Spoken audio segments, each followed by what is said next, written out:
Praise lord. దేవుని నామాన్ని బట్టి ఎదుగుతున్న మన జీవితాలు ఈ దినమును కూడా కొన్ని విషయాలను మనం తెలుసుకుంటూ వెళ్దాం. పరలోకమందున్న దేవుని శక్తిని తలంచుకుంటూ పరిశుద్ధాత్మ ప్రభావమును మనం తెలుసుకుంటూ ప్రతి దినము మేడగది అనుభవాన్ని మనం పొందుకోవాలని ఆలోచన చేస్తే తప్పకుండా ఆశీర్వదించబడతాం. ఎందుకంటే అపోస్తుల కార్యం 1:8 చూసినట్లయితే, ఆయనను పరిశుద్ధాత్మ మీ మీదకి వచ్చినప్పుడు శక్తి పొందెదరని వాక్యం సెలవిస్తుంది. అంటే తప్పకుండా పరిశుద్ధాత్ముడు ప్రతి దినము మన జీవితాల్లో ఒక వెలుగును క్రియేట్ చేయడానికి చూస్తున్నాడు. కొన్ని ఆశ్చర్యమైన సంగతులను మనకి తెలియచేయడానికి చూస్తున్నాడు. అయితే వాక్యానుసారమైన జీవితాన్ని బట్టి మనం ఆలోచన చేస్తే చాలా మంది దేవుడు ఏం చేయలే అని చాలా మంది ఒక అవిశ్వాసము కలిగిన ప్రార్థనలతో ముందుకు వెళ్తారు. అవిశ్వాసము కలిగిన ప్రార్థనలో జీవిస్తున్న ప్రతి ఒక్కరికి ఒకటే చెప్తున్నాను, ఏ రోజుకి కూడా నీవు దేవుని కార్యాలను చూడలేవు. అవిశ్వాసిగా జీవిస్తే ఏ రోజుకి కూడా దేవుని చిత్తాన్ని ఎరగలేవు. ఈ అవిశ్వాసిగా నీ జీవితం ముందుకు వెళ్తే నీ ప్రార్థనకు ప్రతిఫలం రాదు. నీ యొక్క జీవితంలో ప్రతిఫలము రావాలి అంటే తప్పకుండా దేవుని యొక్క చిత్తాన్ని గ్రహించాలి. అందుకని ఆలోచన చేస్తే ఆనాడు మేడగదిలో వారు చేస్తున్న అద్భుతమైన ఆరాధనలో పరిశుద్ధాత్మ వారి మీదకి శక్తి పొందుకోవడానికి వచ్చేసింది. అలాగే 2:31-34 చూస్తే మనం చాలా అద్భుతమైన మాటలు చూడగలుగుతాం. ఎందుకు ఈ విధానాన్ని బట్టి ఆలోచన చేస్తే దేవుడు తన యొక్క చిత్తాన్ని ప్రతి మానవుడికి తెలియచేయాలని చూస్తున్నాడు. అయితే ప్రతి మానవుడు దేవుని అవిశ్వాసముగా అడుగుతాడు. అవిశ్వాసముగా అడిగితే ఏ రోజు కూడా మనకి ఏది ఫల జీవితం దొరకదు, ఫలాభివృద్ధి కలిగిన జీవితం దొరకదు. తప్పకుండా మనకి ఫలాభివృద్ధి కలిగిన జీవితం దొరకాలి అంటే పరిశుద్ధమైన దేవుని వాక్యం యోహాను పత్రిక 14:14 ఒక మాట సెలవిస్తున్న మాట, నా నామమున మీరు ఏమడిగినను నేను చేతును, మీరు నన్ను ప్రేమించి ఎడల నా ఆజ్ఞలుగా అయిపోతారు. చూడండి, ఇక్కడ మాట్లాడుతున్న మాట, నా నామముని ఏమి అడిగినా ఇస్తానంటున్నాడు. అంటే మన జీవితం ఆయన నామాన్ని ఎప్పుడు కూడా స్మరిస్తూ ఉండాలి. మన జీవితం ఆయన నామముగా మార్చబడాలి. ఆయన సన్నిధిగా మన జీవితం వెలుగుతూ ఉండాలి. అందుకనే మనము క్రీస్తు యొక్క అనుభవాలను చూసినట్లయితే దేవుని యొక్క చిత్తాన్ని ప్రతి దినము దేవుడు వెళ్ళి ఆ యొక్క కొండ ప్రాంతంలో గాని తోట ప్రాంతంలోకి వెళ్ళి ప్రతి దినము దేవుని చిత్తాన్ని తెలుసుకుని, ప్రభువా నేను ఈ దినాన్ని ఈ రాత్రి నేనేం చేయగలగాలి, ఈ రాత్రికాల సమయంలో నీకు మొర్ర పెడుతున్నాను, రేపటి దినమున అనేకమైన అద్భుతాలు చేయాలని యేసుక్రీస్తు వారు కూడా ప్రతి దినము తోట కొండ ప్రాంతాల్లోకి వెళ్ళి ప్రతి నైటు దేవునితో గడిపేవారు. ఎందుకని ఆలోచన చేస్తే ఆయన చిత్తం ఏంటో ప్రతి దినము తెలుసుకోవడానికి, ఆయన నామాన్ని ఏమి అడిగినా ఇస్తానన్నారు కాబట్టి ఆయన ప్రతి దినము దేవుని యొక్క చిత్తాన్ని తెలియచేయడానికి, దేవుని యొక్క అనుభవాలని తెలియజేయడానికి నిన్ను నన్ను కూడా ఒక వింతైన జ్ఞాపకం చేత మనల్ని ముందుకు నడిపిస్తున్నారు.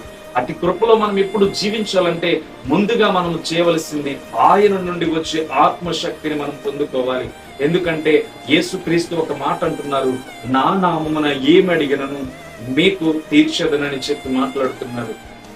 కాబట్టి ఈరోజు మనము ఆయన యందు నిలబడితే తప్పకుండా ఫలాభివృద్ధి పొందుతామని మనం గత 2 రోజుల క్రితం మాట్లాడుకున్నాం. ఆ ఫలాభివృద్ధి ఎలా ఉంటుంది, దేవునిలో ఫలించిన వారికే ఆ ఆశీర్వాదం దక్కుతుందని ఆ ద్రాక్షవల్లి తీగ గురించి మనం మాట్లాడుకున్నాం.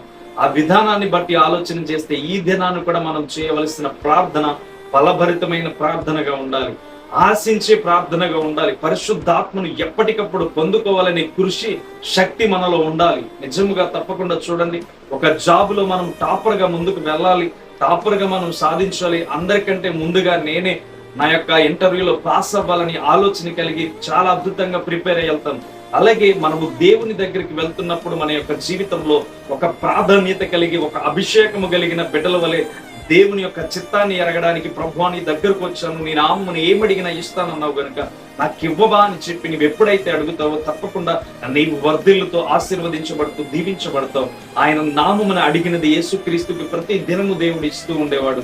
ఈ రోజు అదే మనం ఆలోచన చేస్తే పేతురు, అపోస్తులు ఎంతో మంది ఈ విషయంలో చూడగలుగుతున్నాం. ఎందుకని అంటే ఆయన చిత్తాన్ని, ఆయన నామాన్ని ఏమి అడిగినా ఇస్తానని శిష్యులకు దేవుడు వాగ్దానం చేశాడు. అదే శిష్యులు ఈ రోజుకి ఆయన సువార్తను మనకి అందించి ఈ రోజు మనకి కూడా అదే మాటలను అప్పగించారు. లేకపోతే ఈ బైబిల్ గ్రంథంలో ఉన్న ఇన్ని మాటలు మనకి తెలిసేవి కాదు, ఇన్ని విషయాలు దేవుడు మనకి తెలియపరిచేవాడు కాదు. తప్పకుండా నేను బైబిల్ గ్రంథంలో తెలుసుకుంటున్నామంటే మన ప్రార్థన జీవితం ఒక అనుభవాన్ని కలుగజేస్తూ ముందుకు నడిపించబడాలి. కృపలో దేవుడు దీవించి ఆశీర్వదించి మనల్ని బలపరచును గాక. తప్పకుండా దేవుని నామాన్ని ఏమడిగినా మీరు పొందుకుంటారు. ప్రార్థిద్దాం. పరిశుద్ధుడానికి వందనాలు. నీవే ప్రేమించి, దీవించి, ఆశీర్వదించి, బలపరిచి, శక్తినిచ్చి, కృపతో నింపి, నడిపించి, బలపరిచి, దైవ జ్ఞానము కలిగిన మాటలను తండ్రి ప్రతి దినము బిడ్డలకు అందిస్తున్న మాటలను బట్టి నీకు స్తోత్రాలు. దైవ జ్ఞానము కలిగిన మాటలను బిడ్డలకు తెలియపరుస్తున్నందుకు వందనాలు. నీవు వారిని దీవించండి, ఆశీర్వదించండి, కృప చేత నింపి, నడిపించి, బలపరిచి, దైవ శక్తి చేత నీవే వర్ధలింపచేసి, మేలుతో ముందుకు నడిపించి, వింటున్న ప్రతి బిడ్డను నీ దైవ జ్ఞానంతో నింపి, నీ నామమును ప్రార్థించగలిగే శక్తిని, అభిషేకమును బిడ్డలకు దయచేయండి.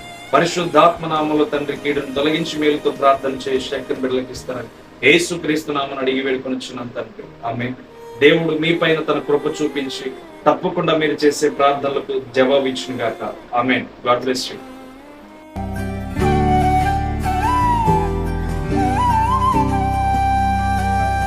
నే చూచిన గొప్ప క్రియలు నీ చేతి బహుమానమే, నే చూచే ఘన కార్యములు నీ దయా వలనే. నే చూచిన గొప్ప క్రియలు నీ చేతి బహుమానమే, నే చూచే ఘన కార్యములు నీ దయా వలనే.